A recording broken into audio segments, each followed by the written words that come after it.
এমন একটা সময়ের কথা ভাবুন যেখানে মানুষ হয়তো আরও শক্তিশালী, আরও বুদ্ধিমান, কিংবা একটু অন্যরকম।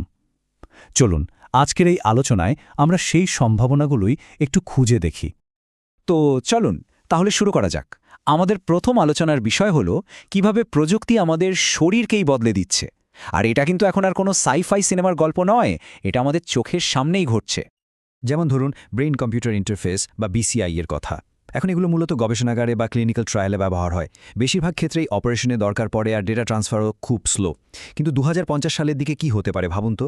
তখন হয়তো তার ছাড়াই, কোনো কাটাছেঁড়া ছাড়া হাই স্পিড বিসিআই আমাদের জীবনের একটা সাধারণ অংশ হয়ে যাবে। আমরা হয়তো শুধু চিন্তা করেই কাজ করব, কথা বলবো, এমনকি পুরনো স্মৃতি খুঁজে বের করব।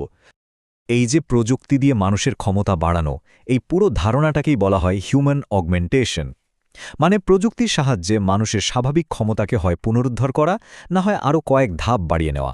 যেমন ধরুন উন্নত কৃত্রিম হাত, যা কিনা সরাসরি ব্রেনের সিগন্যাল বুঝতে পারে, বা শরীরের ভেতরে বসানো সেন্সর, এমনকি এক্সোস্কেলিটন, যা হাঁটা চলায় সাহায্য করে। এই সবই কিন্তু এর অংশ। শারীরিক পরিবর্তনের পর এবার চলুন আরও গভীরে যাওয়া যাক, এমন এক পরিবর্তনের দিকে যা আমাদের অস্তিত্বের একদম মূলে, মানে আমাদের জেনেটিক কোড বদলে ফেলার ক্ষমতা। এই প্রযুক্তির সবচেয়ে বড় নাম হল ক্রিসপার। সহজ করে বললে এটা অনেকটা একটা জেনেটিক কাঁচির মতো। বিজ্ঞানীরা প্রথমে আমাদের ডিএনএর মধ্যে কোনো একটা নির্দিষ্ট জিনকে টার্গেট করেন, এরপর ক্রিসপার টুলটা দিয়ে সেই অংশটা কেটে বাদ দেন বা এডিট করেন, আর এভাবেই কোনো জিনগত রোগ সারিয়ে তোলা বা ভবিষ্যতের জন্য সেটাকে ঠেকিয়ে দেওয়া সম্ভব হয়। কিন্তু এই অবিশ্বাস্য ক্ষমতার একটা অন্ধকার দিকও কিন্তু আছে, আর এই স্লাইডটা ঠিক সেই কথাটাই বলছে। বিজ্ঞানীরা কিন্তু বেশ চিন্তিত, কারণ কোনো রকম নিয়ন্ত্রণ না থাকলে এই প্রযুক্তি ডিজাইনার বেবি তৈরির মতো মারাত্মক দিকে মোড় নিতে পারে। মানে এমন এক সমাজ যেখানে ধনীরা নিজেদের সন্তানদের জেনেটিক্যালি নিখুঁত করে তুলছে। আর এই কারণেই গোটা বিজ্ঞানী মহল এখন শক্তিশালী আইন আর আন্তর্জাতিক মানদণ্ডের কথা বলছে। আচ্ছা, জিন এডিটিং তো গেল, এবার দেখা যাক প্রযুক্তি আমাদের সামাজিক জীবন আর আয়ুকে কিভাবে প্রভাবিত করতে যাচ্ছে। এখনকার দিনে একাকিত্ব একটা বড় সমস্যা, তাই না?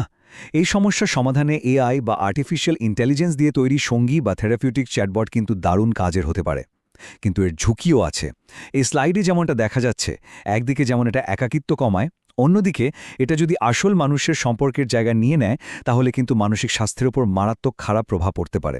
আর আমাদের ব্যক্তিগত ডেটার গোপনীয়তা আর সেটাকে ব্যবহার করে ম্যানিপুলেট করার ঝুঁকি তো থাকছেই। আচ্ছা, আমরা কি তাহলে অমর হতে যাচ্ছি? না, ব্যাপারটা ঠিক তেমন নয়, কিন্তু আরও বেশি দিন সুস্থভাবে বেঁচে থাকার সম্ভাবনা কিন্তু বাড়ছে। যেমন ধরুন সেনোলাইটিক্সের মতো থেরাপি, যা আমাদের শরীরের বুড়িয়ে যাওয়া কোষগুলোকে সরিয়ে দেয়, কিংবা এনএডি বুস্টার, যা কোষকে শক্তি যোগায়। এগুলোর আসল লক্ষ্য কিন্তু অমরত্ব নয়, বরং আমাদের হেলথ স্প্যান বাড়ানো, মানে জীবনের শেষ দিন পর্যন্ত যতটা সম্ভব সুস্থ আর কর্মক্ষম থাকা। তো এই সব অসাধারণ প্রযুক্তি আসছে, এটা তো বুঝলাম, কিন্তু সমাজে এর প্রভাবটা কি হবে? চলুন পরের অংশে দেখি এটা কিভাবে একটা নতুন বিভেদ তৈরি করতে পারে। এখানে সবচেয়ে বড় প্রশ্ন হলো এই প্রযুক্তিগুলো পাবে কারা। এই চার্টটা দেখুন, একটা সম্ভাব্য চিত্র কিন্তু এখানে পরিষ্কার। 2050 সাল নাগাদ এই সব উন্নত প্রযুক্তি সম্ভবত ধনী দেশ বা খুব ধনী মানুষদের হাতের মুঠোয় থাকবে। আর এর ফলে কি হবে? ধনী আর গরিবের মধ্যে যে পার্থক্য, সেটা হয়তো আরও কয়েক গুণ বেড়ে যাবে। এটা এক নতুন ধরনের, বলা যেতে পারে এক জৈবিক বৈষম্য তৈরি করবে।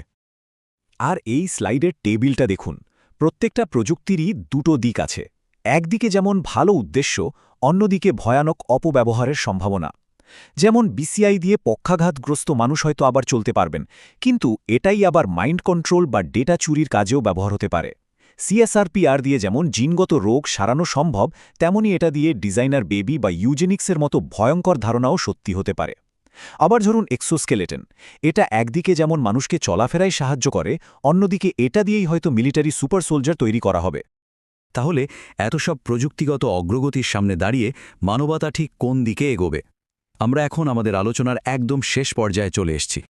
সব মিলিয়ে মূল কথাটা হল 2050 সাল নাগাদ আমরা শুধু একটু উন্নত হব না, আমরা পুরোপুরি রূপান্তরিত হব।